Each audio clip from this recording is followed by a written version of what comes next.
Assalamualaikum warahmatullahi wabarakatuh. Perkenalkan, kami dari kelompok 1 ingin menjelaskan mengenai kooperatif akuntansi setiap negara.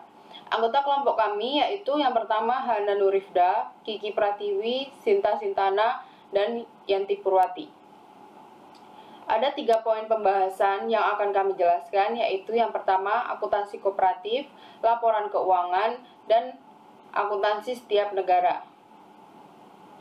Akuntansi kooperatif adalah akuntansi untuk transaksi internasional, perbandingan prinsip akuntansi antar negara yang berbeda, dan harmonisasi berbagai standar akuntansi dalam bidang kewenangan pajak, auditing, dan bidang akuntansi lainnya. Akuntansi internasional menurut Iqbal, Meltzer, dan Elmala mendefinisikan akuntansi internasional sebagai akuntansi untuk transaksi antar negara, perbandingan prinsip-prinsip akuntansi di negara-negara yang berlainan, dan harmonisasi standar akuntansi di seluruh dunia. Laporan keuangan. Laporan keuangan IFRS terdiri atas neraca gabungan, laporan laba rugi, laporan kas, laporan perubahan ekuitas, dan catatan penjelasan. Ungkapan catatan harus mencakup yang pertama, kebijakan akuntansi yang diikuti, penilaian yang dibuat oleh manajemen dalam menerapkan kebijakan akuntansi yang penting, asumsi utama mengenai masa depan, dan sumber penting tentang ketidakpastian estimasi. Akuntansi tiap negara, saya akan menjelaskan negara yang pertama yaitu Meksiko. Meksiko telah melakukan reformasi pasar sejak tahun 1990 dan berhasil meningkatkan perekonomian Meksiko, termasuk penganut kode law yang mendasarkan peraturannya pada hukum sivil. Tetapi standar setting Meksiko menganut British Amerika atau Anglo-Saxon, bukan pendekatan kontinental Europe. Peraturan dan pembinaan akuntansi. Standar akuntansi dikembangkan oleh Komisi Prinsip-Prinsip Akuntansi, dan standar auditing merupakan tanggung jawab Komisi Standar Auditing dan Prosedur. Pelaporan keuangan. Laporan keuangan yang harus dibuat adalah neraca, laporan penghasilan, laporan perubahan ekuitas, laporan posisi keuangan, dan catatan-catatan. Perancis. Di Perancis menganut kode law. Undang-undang akuntansi pertama diakui pada September tahun 1947. Pengaturan dan pembinaan akuntansi yang pertama, dasar utama undang-undang akuntansi Perancis adalah Accounting Law dan Accounting Decree. Ciri akuntansi Perancis adalah dikotomi antara laporan keuangan perusahaan individual dan konsolidasi. Perancis juga mengizinkan penggunaan IFRS atau GAAP Amerika Serikat. Laporan keuangannya, perusahaan Prancis harus melaporkan neraca, laporan laba, laporan direktur, dan laporan auditor. Code of Commerce mengizinkan UMKM untuk membuat laporan keuangan yang disederhanakan. Kemudian ada pengukuran akuntansi, di mana aset berwujud dinilai sebesar harga historinya dan disusutkan sesuai aturan perpajakan. Goodwill dikapitalisasi dan diamortisasi ke penghasilan tanpa batas waktu. Persediaan dinilai berdasarkan yang lebih rendah antara harga pokok dengan nilai salah satu metode FIFO atau rata-rata tertimbang. Biaya riset dan pengembangan dikapitalisasi pada saat terjadi. Lisis tidak dikapitalisasi dan biaya yang terjadi diperlukan sebagai beban. Pajak yang ditangguhkan dicatat dengan metode liabilitas. Mulai tahun 2006, IFRS menjadi dasar laporan konsolidasi di Perancis itu sendiri. Konvergensi dengan IFRS. Beberapa aturan yang sama dengan IFRS adalah metode penggabungan usaha, pencatatan investasi, penilaian persediaan. Sedang yang belum sama adalah goodwill, penilaian aset, penyusutan lisis, pajak yang ditangguhkan, ada cadangan untuk perataan penghasilan. Belanda. Di Belanda menganut kode law, sehingga pengaturan akuntansi diatur oleh negaranya. Pengaturan dan pembinaan akuntansi sejak tahun 1970 diperkenalkan oleh mandatory audit yang mendorong pembentukan Tripartite Accounting Group yang diganti dengan Council of Annual Report pada tahun 1981. Laporan keuangan meliputi neraca, laporan laba rugi, catatan laporan direktur, dan informasi lain yang dianggap perlu. Kemudian pengukuran akuntansinya, penggabungan usaha umumnya menggunakan metode pembelian. Goodwill dikapitalisasikan dan diamortisasi maksimum 20 tahun. Metode ekuitas baru digunakan jika investor berpengaruh secara signifikan. Rekomendasi Dewan tentang translasi falas sesuai dengan IAS nomor 21. Aset berwujud diukur dengan nilai sekarang. Harga histori tetap dicantumkan untuk keperluan pajak.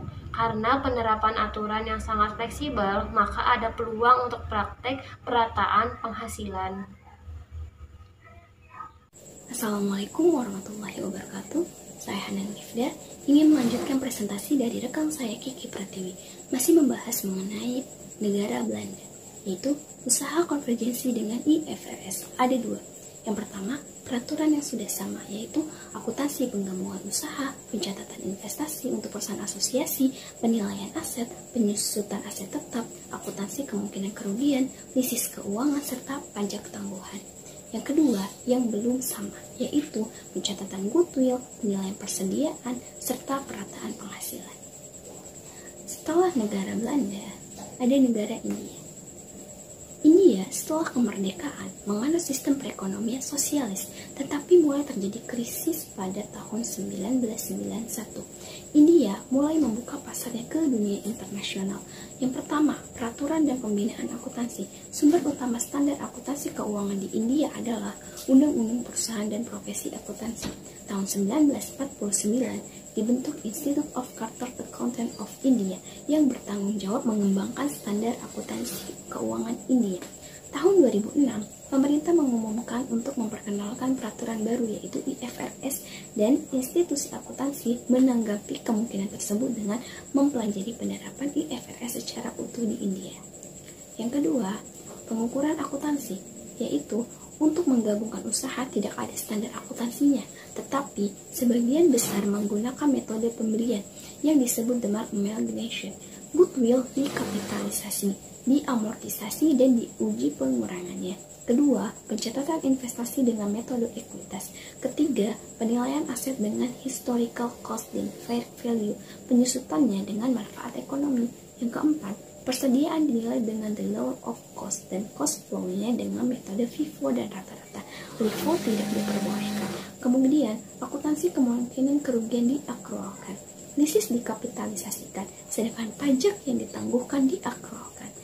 Terakhir, masih ada cadangan untuk perataan penghasilan. Ketiga, laporan keuangan. Laporan keuangan di India meliputi neraca, laporan penghasilan, laporan arus kas, kebijakan akuntansi, dan catatan-catatan. Lalu, usaha konvergensi dengan IFRS, yaitu peraturan di India sebagian besar sama dengan IFRS, kecuali untuk percadangan perataan penghasilan yang masih diperbolehkan di India. Setelah negara Belanda, India, kemudian ada negara Jerman. Jerman menganut common law, sehingga standar akuntansi di Jerman tergantung pada undang-undang. Akuntansi di Jerman didesain untuk menghitung jumlah penghasilan yang hati-hati. Pertama, pengaturan dan pembinaan akuntansi. Standar akuntansi di Jerman yaitu GSSB diawasi oleh GASC yang didirikan pada tahun 1998 dan bertugas untuk mengembangkan standar Jerman yang cocok dengan standar internasional. Lalu yang kedua, pelaporan keuangan. Pelaporan keuangan di Jerman ada neraca, laporan penghasilan, catatan, laporan manajemen, serta laporan auditor. Terima kasih. Assalamualaikum warahmatullahi wabarakatuh. Perkenalkan, nama saya Sinta Sintana. Selanjutnya saya akan melanjutkan materi dari rekan saya, Hana, tentang negara Jerman.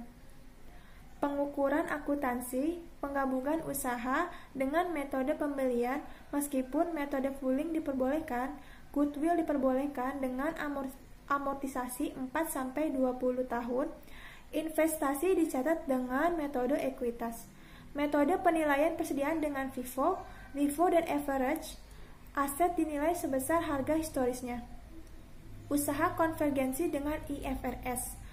Praktek akuntansi yang sudah sesuai, yaitu metode penggabungan usaha, pencatatan investasi, akuntansi kemungkinan kerugian, dan cadangan perataan penghasilan.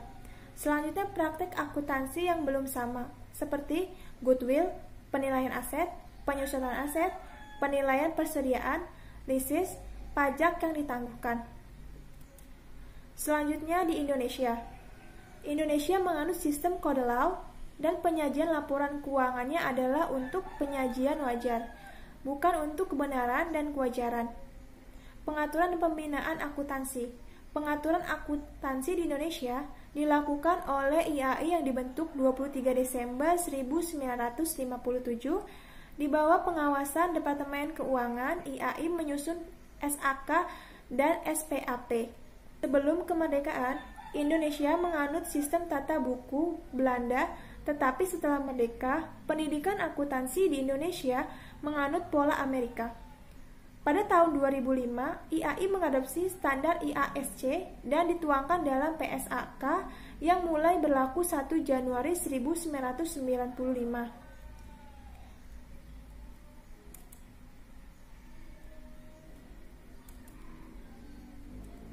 Selanjutnya pelaporan keuangan. Laporan keuangan di Indonesia meliputi neraca, laporan laba rugi, laporan arus kas, laporan perubahan ekuitas, dan catatan pada laporan keuangan. Pengukuran akuntansi didasarkan pada asumsi going concern dengan latar pengukuran accrual basic. Akuntansi penggabungan usaha dengan metode pooling of interest dan pembelian. Goodwill dikapitalisasi dan diamortisasi maksimal 5 tahun. Penilaian persediaan dengan metode historical cost dan revaluasi diperbolehkan saat penggabungan usaha hanya jika menggunakan metode pembelian. Selanjutnya pengukuran akuntansi. Penilaian persediaan dengan metode FIFO dan average.